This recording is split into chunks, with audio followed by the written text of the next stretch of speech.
Salom, sizlar bilan Javob. Hozirgi videomizda qanday qilib turib o'zingizni Smart TV yoki Smart Box qurilmalaringizda точка доступа telefon orqali bergan holatda internetdan foydalanishni o'rgataman. Hozir siz Smart TV yoki Smart Box qurilmangizda настройки bo'limiga o'tishingiz kerak bo'ladi.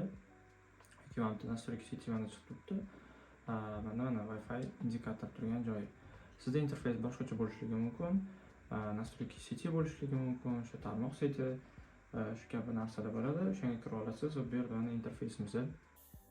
Xo'p, telefondan yoqadigan bo'lsak, avvalo internetga yoqib olasiz mobilingizda va bu yerda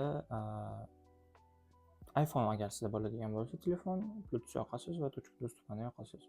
Agar sizda точка доступа bo'lmasa, uni qanday hozir yoqishni ko'rsataman. Uning uchun rejim modemi sizda misol yo'q bo'ladi, ko'rinmaydi sizda. Siz bu yerdan сетевой связьga o'tasiz.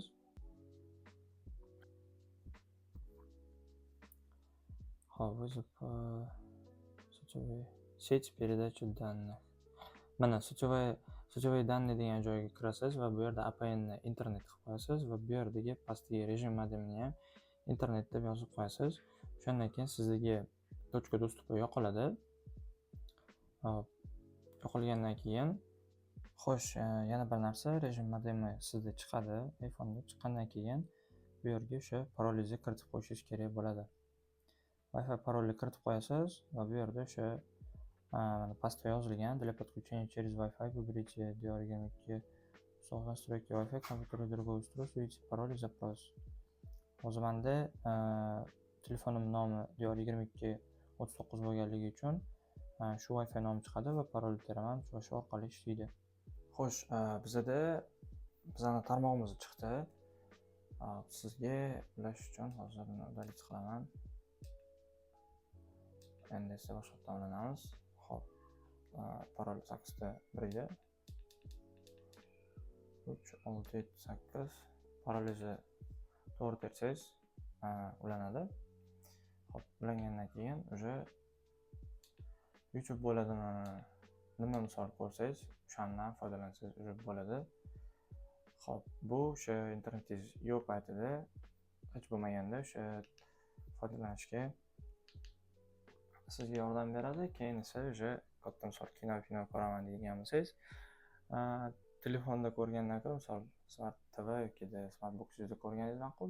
Katta ekran kinoni ko'proq his tuyg'u bilan ko'rishga imkoniyat ko'p bo'ladi. Shunga Android sizda telefon, unda qanday qilib turib точкani yoqasiz. Avvalambor mobilni internetga yoqib olasiz. Keyin siz bu yerda точка доступа joyiga o'tib, uni ustiga bosib turib настройкasiga kirasiz.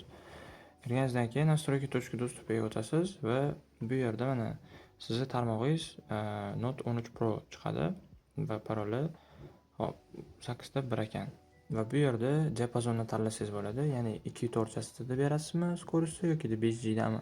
Agar sizni televizoringiz yoki Smart Box 5G поддержка qiladigan bo'lsa, 5G qiladigan bo'lsa, sizning internetingiz 2-3 karra tezroq va yaxshiroq ishlaydi. Shuni tanlab qo'yasiz va bu yerda pichkan bosib точка yoqildi. Hozir ko'ramiz mana. Xo'p, mana Redmi Note 13 Pro 5G, ikkita 5G da chiqdi. Va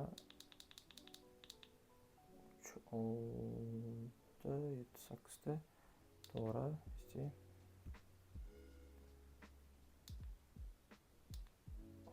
Bunu seçeganda.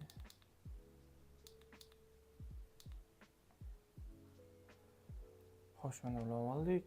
Endi esa YouTube'ga o'tamiz, tekshirib olamiz internetimizni. Hop, mana internetimiz ishlayapti.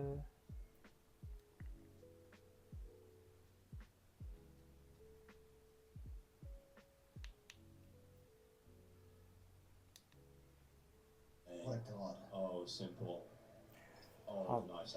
Oh my gosh, it's another one.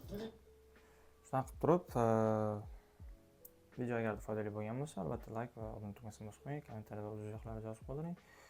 Keyingi video qanaqa bo'lishini xohlagan bo'lardingiz, qanaqa foydali video, nima to'g'risida bilgisiyapti yoki